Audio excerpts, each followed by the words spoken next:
مسلم لیگ نون پیپلز پارٹی چې مرکز کې د یو بل سره اتحادیان دي خو د تېر شوي 2 میاشتونه په آزاد کشمیر کې د یو بل سره دست و ګریبان دي د پاکستان د مسایلو نه لا تعلق دي په آزاد کشمیر کې یو شورش روان دی په آزاد کشمیر کې په دې وخت کې د پاکستان خلاف نفرت خورېږي په آزاد کشمیر کې د پاکستان مقدمه کمزوري کیږي دو پارټۍ هلته د اقتدار دپاره دا 2 پارټۍ هلته د اختیاراتو دپاره په جنګ کې مصروفه دي اسلام آباد لاوارثه دی اسلام آباد کې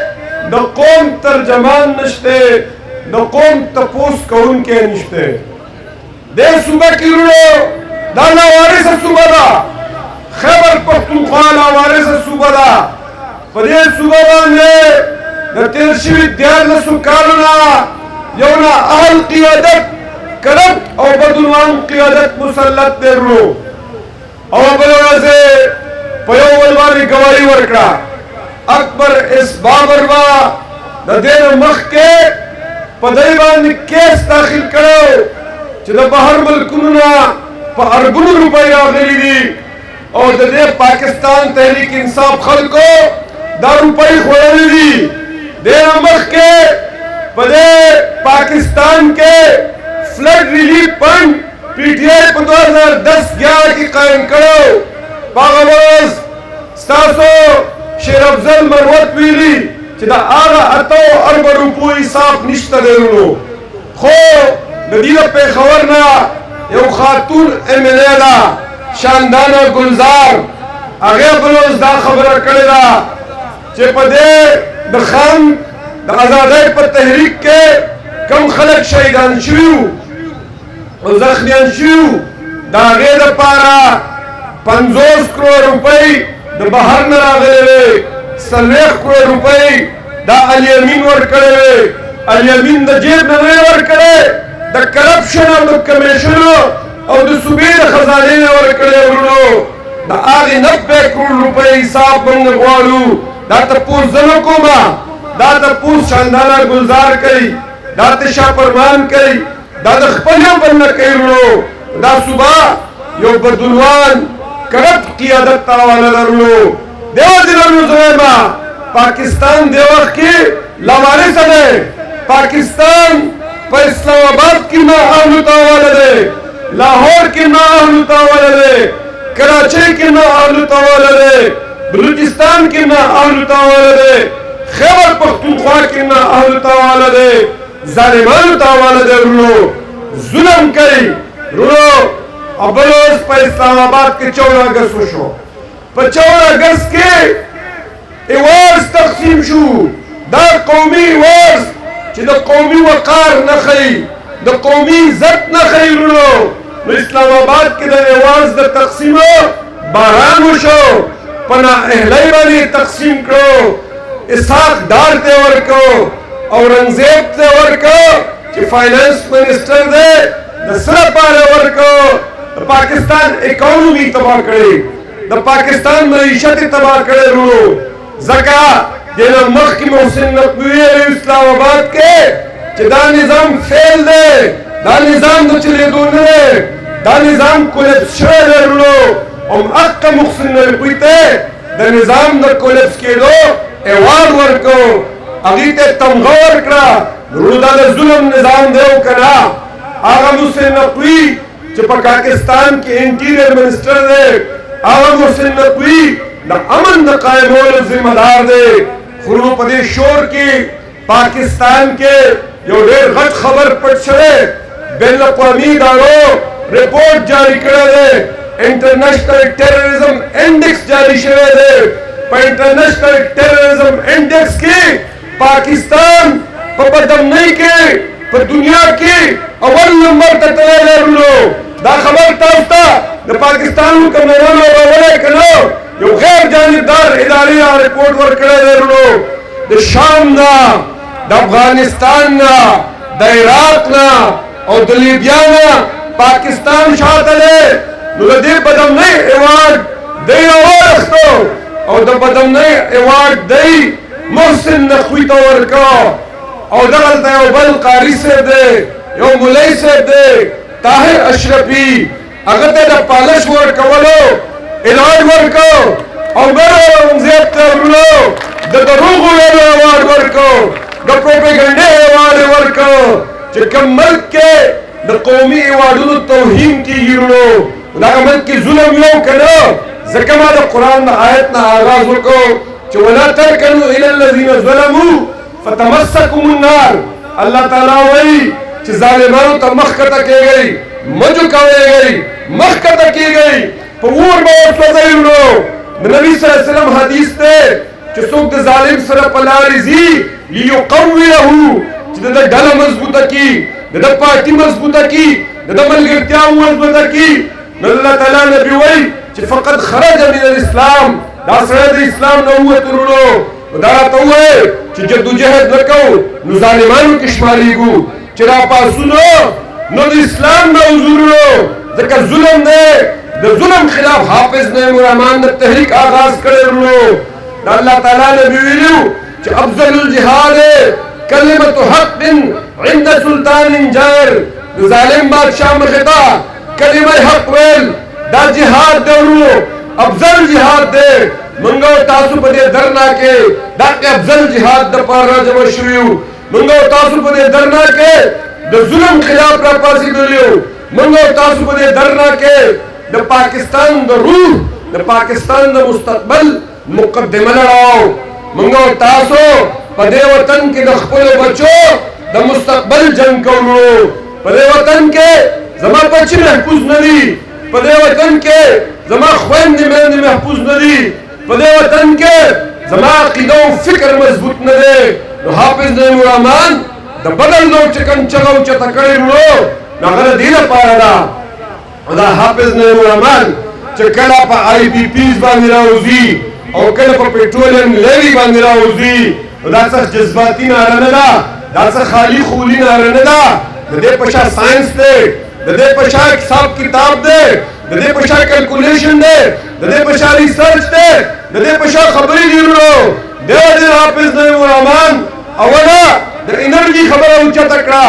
د بجلی خبره اوچته کړه ورو دا تاسو ته پته ده چې د بجلی نه بغیر د یو ملک اکانومي نه چلیږي اقتصاد نه چلیږي د بجلی نه بغیر کارخانه نه چلیږي د بجلی نه بغیر دکان نه چلیږي د بجلی نه بغیر کورونه په تکلیف کې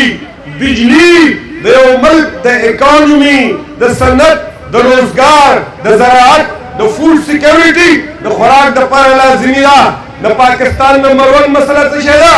پاکستان کې د توانایي بحران دی که سبا حافظ نعیم الرحمن ته حکومت ملاویږي نو که به اول څه کوي د توانایي بحران به ختموي که کارخانه وچلېږي ملک کې به روزګار پیدا شي کارخانه وچلېږي سیمنټ به خرڅېدل شروع شي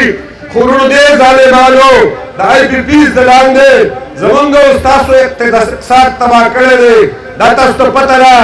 چې حافظ نعیم الرحمن صاحب دا ناره اوچتوله نو څوک د کیپیسټي پیمنټ نه نو خبر نن هر بچه هر تعلیم یافته کس په کیپیسټي پیمنټ پوهېږي کیپیسټي پیمنټ څه شی دی ورونو د بېنظیري په 1993 کې معاهدې وکړې 1997 کې نواز شریف معاهدې وکړې 2004 کې مشرف وکړې او حق معاهدې د چاینا د کمپنیانو سره نواز شریف په خپل دریم ټینور کې وکړې او حق معاهدې نصرت عمران خان تازه کړې بلکې مزید اضافه پکې وکړل ورو هغه څه معاهدې وې چې بجلی په پاکستان کې جوړېږي پیمنټ او خلکو ته به ادایګي په ډالر کې کېږي بجلی په پاکستان کې جوړېږي خو سود به د کراچۍ د بینکونو په ریټ نه ورکړی کېږي سود به د لندن د بینکونو په ریټ ورکړی کېږي بجلی په پاکستان کې جوړېږي خو د پاکستان جج به د دې معاهدو جاج نشي اخیستی بین الاقوامي عدالت ته به تږي بجلی په پاکستان کې جوړېږي خو چې بجلی نه جوړېږي او تا د یو پلان سره معاهده کړې نو بیا به هم پیسې ورکړې خو دا درته پته ده اور سینټ کمیټۍ ته اعداد و شمار پیش شوی دی چې 14,000 ارب روپۍ په تیر شوي 4 کاله کې د آئی بی پی ته او د بجلی پاور کمپنیانو ته ورکړل شوي. په دې کې د 6,000 ارب روپو بجلی جوړه شوې ده. 7,000 ارب روپۍ زما استاد جیب نه هغه وتی دي چې هغه بجلی پیدا شوې ده. ورو دیو دې ورو د خپل خبره راټولومه. دا پیټرولیم لیوی خبره کیږي، زه اوږده خبره نه کومه. د فائنانس ډپارټمنټ یو انوال رپورټ بله ورځ په خپله وزارت خزانه شایع کړی. غوږ ورته کېږئ، دا خبرې مشکلې دي خو بیانیه هله جوړېږي چې په کوڅه کې او په بازار کې او په جومات کې او په پلی ګراؤنډ کې قوم د دې خبرې نه خبر شي، نو بیا بیانیه جوړېږي، بیا تاسو سره خلک ودرېږي. نو د فائنانس منسټري سټیټمنټ دی چې په دې کال کې حکومت د خلکو د جیبونو نه د پیټرولیم لیوی په مد کې 1,400 ارب روپۍ هدف سالانه ایښلی او 1,500 ارب روپۍ ترې راجمع کړي دي. یو نیکسټ خطرناکه خبره واورئ چې د دې په نتیجه کې اخراجات نه دي کم شوي. د دې په نتیجه کې مرکز خپل تنخواګانې مراحت نه دي کم کړي. د ګاډو پټرول نه دي کم شوي. د پاکستان په تاریخ کې اول ځل د پاکستان د وفاقي حکومت خرچه 1,000 ارب روپۍ نه زیاته شوې، د خپل ټارګټ نه زیاته کړې. نورو حافظ نعیم الرحمن دا خبره کوي چې پیټرولیم لیوی هلې خپل اخراجات نه کموي. دیو جن موږ ورونو مطالبه کوو. حافظ نعیم الرحمن مطالبه کوي چې په 225 روپۍ باندې کیپ کړي، بجلی ارزانه کړي، تیل ارزان کړي چې ملک کی صنعت وہ چلے گی، اکانومی وہ چلے گی. میرے دوستوں اور ساتھیوں، حافظ نعیم الرحمن پاکستان کا مقدمہ لڑ رہے ہیں. حافظ نعیم الرحمن پاکستان کی وکالت کر رہے ہیں، پاکستانی عوام کی دلوں کی ترجمانی کر رہے ہیں. یہ جو پیٹرولیم لیوی کا مقدمہ ہے، پیٹرولیم خون کی طرح چلتا ہے. جس طرح باڑی میں خون کی ضرورت ہوتی ہے، رگوں کے اندر خون بہتا ہے، خون چلتا ہے تو زندگی ہوتی ہے. اس طرح جب کسی اکانومی کے اندر پیٹرول چلتی ہے، پیٹرول سستی ہوتی ہے تو وہ اکانومی چلتی ہے. پاکستان کی اکانومی، پاکستان کی اقتصادی حالت اس وقت بگڑتی جا رہی ہے، گرتی جا رہی ہے، اس لیے کہ پیٹرول مہنگا ہے. پاکستان کی اکانومی اس وجہ سے خراب ہے کہ بجلی مہنگی ہے، کاروبار نہیں چل رہا ہے، کارخانہ نہیں چل رہا ہے، چولہا نہیں جل رہا ہے بھائیوں، امپلائمنٹ جنریٹ نہیں ہو رہی ہے. آپ کے اس ملک کے اندر سالانہ 30 لاکھ لوگ لیبر مارکیٹ کے اندر نئے لوگ داخل ہوتے ہیں، ان کے لیے روزگار نہیں ہے، ان کے لیے بے روزگاری ہے. ہمارے نوجوان اس وقت بے روزگار ہے اور اس ملک کے اندر ایک بہت بڑی اپرائزنگ کا پوٹینشل موجود ہے کہ نوجوان اپنے حق کے لیے اٹھے، اپنے مستقبل کے لیے اٹھے. پیٹرولیم لیوی پہ حافظ نعیم الرحمن صاحب نے مطالبہ کیا ہے کہ 225 روپے پہ پیٹرولیم کی قیمت فکس کرو، ڈیزل کی قیمت فکس کرو. اس لیے فکس کرو کہ جو آپ کراچی پورٹ تک پیٹرول لاتے ہو تو 220 روپے میں لاتے ہو اور اس 220 روپے کے اندر آپ اس سے کسٹم ڈیوٹی بھی لیتے ہیں. اس 220 روپے کے اندر آپ ان سے کلائمیٹ لیوی بھی لیتے ہیں. اس 220 روپے کے اندر آپ فریٹ چارجز اور ٹرانسپورٹ کاسٹ بھی لیتے ہیں. یہ تینوں ٹیکسز لگا کے پھر بھی آپ 220 روپے میں پیٹرول کراچی کے اندر آپ کو پڑتا ہے تو یہ 3 ٹیکس تو لے گئے، یہ 4تھا ٹیکس کیوں لے رہے ہیں؟ یہ تو آپ نے اس لیے لگایا تھا کہ اس سے ریفائنریز لگیں گے، اس سے سسٹم اپ گریڈ ہوگا، اس سے آپ کے ملک کے اندر باہر سے خام تیل آئے گا، کروڈ تیل آئے گا. میں اور آپ اس پاکستان کے اندر پوری قوم 6 لاکھ بیرل تیل سالانہ استعمال کرتے ہیں. ہم خود 80,000 بیرل تیل پیدا کرتے ہیں، لیکن ہماری تیل صاف کرنے کی کیپیسٹی اور سٹوریج کیپیسٹی وہ 1 مہینے کی نہیں ہے. 80,000 بیرل تیل ہم صاف کرتے ہیں بھائیوں. تو یہ تو پیٹرولیم لیوی یہ اس کے لیے لگا تھا، اس کے نام پہ آپ نے گزشتہ ایک عشرے کے دوران لوگوں سے 800 ارب روپے اکٹھی کیے، لیکن آپ نے ایک ریفائنری بھی اپ گریڈ نہیں کی۔ میرے دوستو، میں کنکلوڈ کر رہا ہوں، میں آخری بات کر رہا ہوں۔ آپ جنوبی اضلاع سے میجورٹی تعلق رکھتے ہیں، یہ جنوبی اضلاع 50,000 بیرل تیل آپ کا روزانہ پیداوار ہے۔ اس صوبے کو تو پیٹرولیم کے اندر چھوٹ ملنی چاہیے تھی۔ اس صوبے کے لوگوں کا آئین کی دفعہ 158 کے تحت ایکسائز ڈیوٹی ان آئل ہمارا حق بنتا ہے، جو کہ سینکڑوں ارب تک پہنچ چکا ہے، ہمیں نہیں دیا جا رہا ہے۔ جنوبی اضلاع تعلیم کے لیے ترس رہے ہیں، پانی کے لیے ترس رہے ہیں، روڈز کے لیے ترس رہے ہیں، اور میرے بھائیوں، اور سب سے بڑھ کے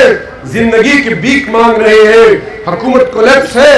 تانے جو ہے حکومت کے کنٹرول میں نہیں ہے، امن نہیں ہے، اس لیے جو ریاست امن نہیں دے سکتی ہے وہ اس قسم کے بھاری ٹیکسز لگانے کا کوئی حق نہیں رکھتی ہے۔ ہم مطالبہ کرتے ہیں اور ہم حافظ نعیم صاحب کو